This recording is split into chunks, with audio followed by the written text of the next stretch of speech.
Okay, so where do we get the best results with our training for the cycling? So how do we improve the most? Is it on an indoor trainer or is it actually out on the bike? So time for time, the same amount of time on an indoor trainer versus the same amount of time out on the bike doing some effort. So we'll jump into my Strava account now and we'll analyse some of the data from me doing some hill repeats to doing a solid 20-minute session on the indoor trainer. Okay, so here we are in my Strava account, and I'll split the page up into two. So I've opened up two sessions that I've done. So here's a little video of me down the bottom here on both ones. So the one on the right is obviously of the indoor trainer and the one on the left is of the hill repeats that I've just done, and there's the stats there to show you what sort of what's I'm pushing out. So anyway, here we go. So we've got hill repeats. So yesterday I did some hill repeats, did a total of 22 minutes all up on the bike. This is the hill that's just local to me, so it's literally just 2 seconds down the road. 22 minutes, average weighted watts, so my efforts were 242 watts. Let's have a look. So forget average speed, don't need to bother with that. Heart rate. So my average heart rate, now this will give us an idea on how hard I was working during this session, during the hill climbing session. So 134 beats per minute. Okay, so there's that one. So then we jump over to this one, and this is a 20-minute indoor session. Now I'm pushing 300 watts with the recovery efforts at 200 plus watts. Okay, so let's not forget now, the times are the same. So it's 20 minutes. So this one here is 21 minutes I did all together, and this one here was 22 minutes. Okay, now look at the difference in the weighted watts. 285 average weighted watts as opposed to 242. So a huge difference. But not only is the difference in the amount of watts I was pushing, the amount of watts I'm generating, so it's obviously giving me a fantastic workout. Both of them are great workouts at those sort of watts, but this one's obviously giving me a greater workout for my 20 minutes. So if you match both efforts for the same amount of time, I'm actually doing better on the indoor trainer. I'm doing more good, getting stronger, building more muscle on the indoor trainer than what I am actually out on the bike climbing the hill. And the other thing the indoor trainer is good for is it's not just the amount of watts I'm pushing out and the amount of energy, the amount of muscle that's being ripped. It's not just that. The other good thing with the indoor trainer is if you have a look at my average heart rate here on the hill repeat is 134. Now we have a look at my average heart rate here, it's 157. So obviously I'm working harder on the indoor trainer for the entire 20 minutes rather than on the bike actually out doing a ride, because you've got freewheeling. I'm rolling down the hill because once I get up I've got to roll back down. If you're out on a bike ride, you're drafting behind people. You got that freewheel, you got the wind pushing you sometimes. So you're not working constantly. It's intermittent work.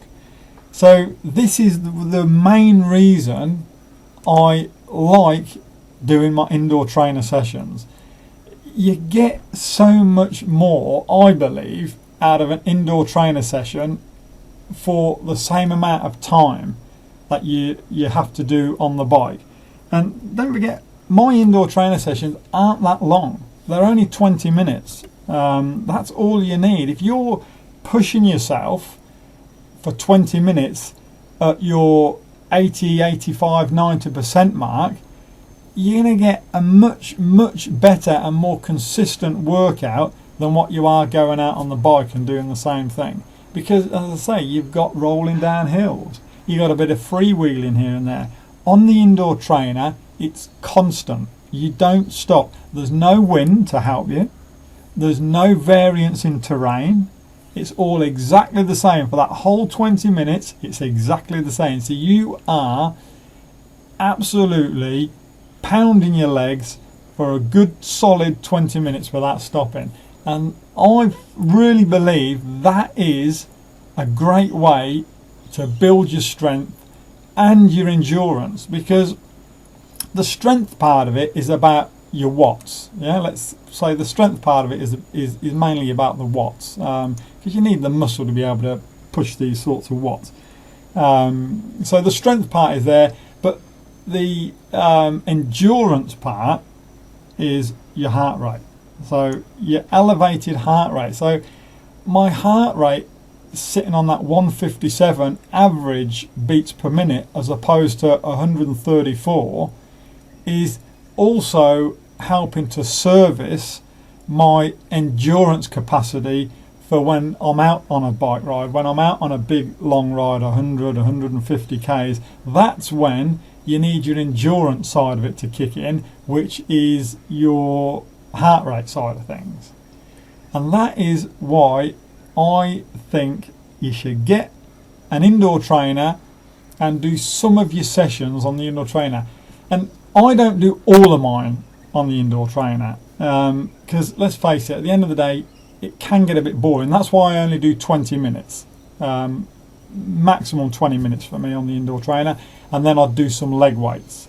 So it's the main reason I like it. And I've always thought, whenever I've been on the indoor trainer, and this has been something that's been puzzling me for a while, I've constantly been thinking to myself, where do I get the best efforts for my time on the bike to increase my power?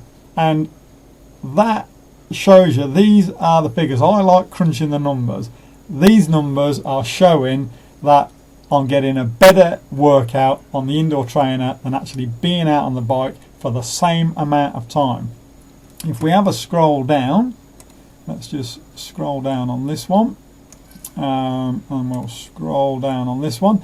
So these are the efforts. So on the left here, these are the efforts. So obviously I did 8 repeats, and each repeat is up around that 300 watt mark. Yeah, so 300 watts, or the high 200s, 300s again, 300s again. So as I'm working going up the hill, I'm generating heaps of watts, but coming back down, you're not doing anything. You're doing a recovery. Whereas over here, because I'm doing my high 300s, I'm up around the 350, 360 mark, and then I'm recovering at 250 to 260.